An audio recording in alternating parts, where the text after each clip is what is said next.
do today experiment on thread. Its PPT has already been sent to you. So now and I also explained to some people what is thread. Thread is actually nothing but it is a part of a process. So now if we went down to the programming, just since we are doing the lab, we are confined, we are doing only seeing the mainly what is to be done in the lab.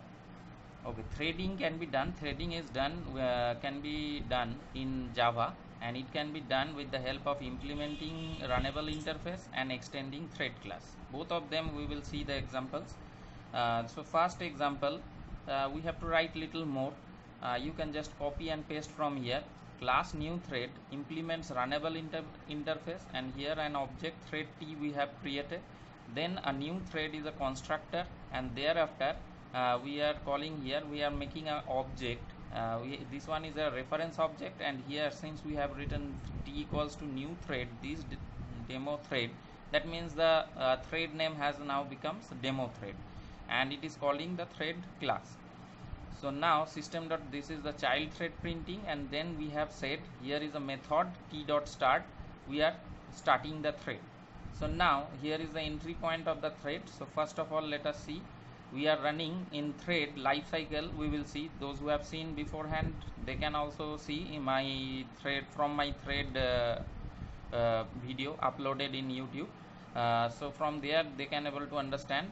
So from first we have T dot start, and thereafter the program will start to run. So here two options are there, we will explain it afterwards. Try is present and catch is also present, almost like if and else. If any exception occurs, then it will be handled. And here one for int I equals to 5, and I means greater than 0, and I minus minus. At that time the child thread will run, and what happens here, thread dot sleep will occur. Thread dot sleep means for 500 seconds the thread is sleeping. Same thing, this red color I have given, mainly this part is common. It is common here also, and thereafter catch is present. If any interrupt occurs, then catch will occur, and if no such thing occurs, then the thread will exit. So now thereafter we are coming here. First it is same here, the child is interrupted, child will exit, and at the second instance the child here it is main, within the main new thread is created. This constructor is calling mainly this part new thread, and at the last there is try also present here, and also catch also present here. Here main thread is exiting. Similar thing, similar means this part is almost similar to this one. Okay, here only the difference is that here the thread dot sleep is sleeping for 500 milliseconds, whereas in the main it is sleeping for 1000 milliseconds, and nothing else is difference.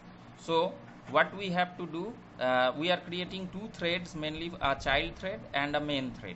Okay, main thread is running from the main, it has its option try and catch, this portion and also this portion, both are same. And what we have to do, you can do it, you can type it also, or you can do it just by copying this one in a notepad. So let me open my notepad. So here I am opening it. We are creating a new notepad, and here we are just pasting the thing, and thereafter this slide has been completed. We are again copy pasting this one. So public void run, here it is also, then again I come to this point, and then I am copying this, pasting this one, and at the last, let me see, in the last slide what is there, last slide thread demo is there, and we are copying it and we are putting it here, Control V. So now we have created this one. Some people are still doing some mistakes. So thread.demo, we have to copy this and we have to save within this name, save as. If I want to save it in desktop, okay, save it in the name of Control V dot Java, okay, and normal files has been changed to all types, and here it is saved. I want to replace it. Okay, thread demo has been given here. Beforehand it has been saved, it has been saved here. So same thing is given here. Here is implements runnable and thread demo is present here.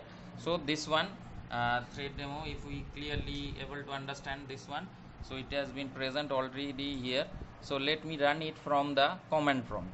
So cmd, I have saved this one in thread.demo. cmd, I am running the cmd, and then we will went within that one cd.desktop. We entered the desktop and then java c. Let me compile it first, and then I am pasting it here .java. Okay, so it has been compiled. Let me run. It is taking little time. Okay, let me run it. Now you have to observe why I am running the output, because you have to observe the thing that the thing while it is running, it is not it is slowly moving. Okay, means first main thread is there, then two child threads, since it is 500 milliseconds, and then after a main thread is there, and again three child thread gone there, then the child thread is exiting and main thread is exiting thereafter. Okay, again if I run it, let me see how it is occurring.